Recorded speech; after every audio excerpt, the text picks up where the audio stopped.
This channel does not promote any violent, harmful, or illegal activities. All content provided by this channel is meant for an educational purpose only. অযোগ্যদের তালিকা প্রকাশ করলো SSC. School service কমিশনে 1804 জনের নাম প্রকাশ করলো। যেখানে 8,000 লোকের কথা উঠছে সেখানে 1,800 করলে কি করে হবে? সেই 8,000 যে নাম, বিশেষ করে যারা যোগ্যরা আন্দোলন করছেন তাদের কাছে যে লিস্ট আছে সেটা নিয়ে ভেরিফিকেশন করা উচিত, সরকারের যে তথ্যের সঙ্গে মিলিয়ে রাখা উচিত, তবে গিয়ে ঠিক হবে এবং কোর্টের সামনে সেই বিষয়টাই রাখা উচিত যুক্তিসঙ্গতভাবে।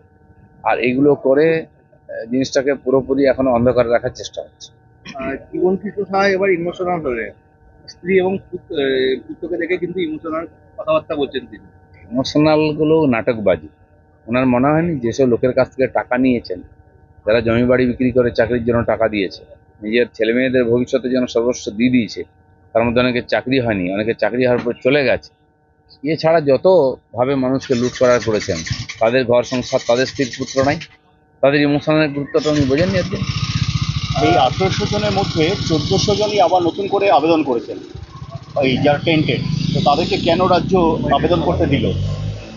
না, সরকার যদি ক্লিয়ার করে যে 1800 জনকে আমরা বাদ দেবো, সেটা ডিক্লেয়ার করতে হবে, তাদেরকে ব্ল্যাকলিস্টেড করতে হবে। আপনারা এদিকেও আছেন, আপনারা ওদিকেও আছেন। আসলে রাজ্য সরকার চায় না এই সমস্যার সমাধান হোক, চায় ওই যে বাকি যা 18,000 লোক আছে যারা সত্যি সত্যি মানে পরীক্ষা দিয়ে চাকরি পেয়েছেন, তাদের ভবিষ্যতে নিয়ে সরকারের কোনো চিন্তা নেই। যাদের কাছ থেকে টাকা নিচ্ছে ওদের নেতারা, সরকারের লোকেরা তাদের প্রতি দায়বদ্ধ আর তাদের নিয়ে বেশি চিন্তিত। সেই জন্য চাকরি যদি ওদের হয়ে যায় তাহলে এরা ফাঁকায় পড়ে যাবে, তখন এরা এসে ওদের নেতাদের কলার ধরবে, তাই তারা সমস্যার সমাধান চান। দুর্গাঙ্গনের জন্য এবার নিউটনের জমি চিহ্নিত করছে, ভালো কথা, হোক। বাংলাও কথা বলার যে অপরাধে পাওয়া গেল চাকরি, অভিযোগে ভাঙড়ের মলমুড়ি এলাকার বেসরকারি কোম্পানি। বাংলায় কথা বলে কারো চাকরি যায় আমরা জানি না। সেই যদি বাংলাদেশি হয়, তার কাছে ভারতীয় পরিচয়পত্র ঠিক না থাকে, তো ভারতে কোনো চাকরি সে করতে পারবে না। দুজন দাদা যারা নিউটনে থাকেন তারা চাকরি পেয়েছিলেন, এখন তাদেরও কালির দাগের মধ্যে নিউটাউনে থাকুন আর বোম্বেতে থাকুন, তার কাছে বৈধ পরিচয়পত্র ভারতবর্ষে আছে, বড় কথা। সারা ভারতবর্ষে বাংলাদেশে ছড়িয়ে পড়েছে, তাদের এই ভারতবর্ষে চাকরি বাকরি এখানকার উপার্জন করার কোনো অধিকার নেই।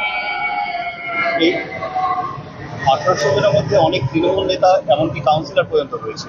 হ্যাঁ, আমরা জানি এই 1800 বা 8,000 যারা আছেন ফর্জি, যারা টাকা দিয়ে চাকরি পেয়েছে বা টাকা না দিয়েও তারা অবৈধভাবে চাকরি পেয়েছে পরীক্ষা না দিয়ে, তারা টিএমসি নেতার আত্মীয় স্বজন, তার বাড়ির লোক, তাদের পরিচিত, তারা অনেকেই আছে, আর সেটা আমরা জানি এবং সেটা প্রকাশ্যেও আসছে আস্তে আস্তে। কিন্তু এরকম কোনো উপাচার্য আছে কি ওয়েস্ট বেঙ্গলে যাদেরকে ওনারা নাম দিয়েছেন তারা স্বতন্ত্রভাবে কিছু করতে পারবেন? তারা তো পার্টির লোক, সব পার্টির তাঁবেদার লোক।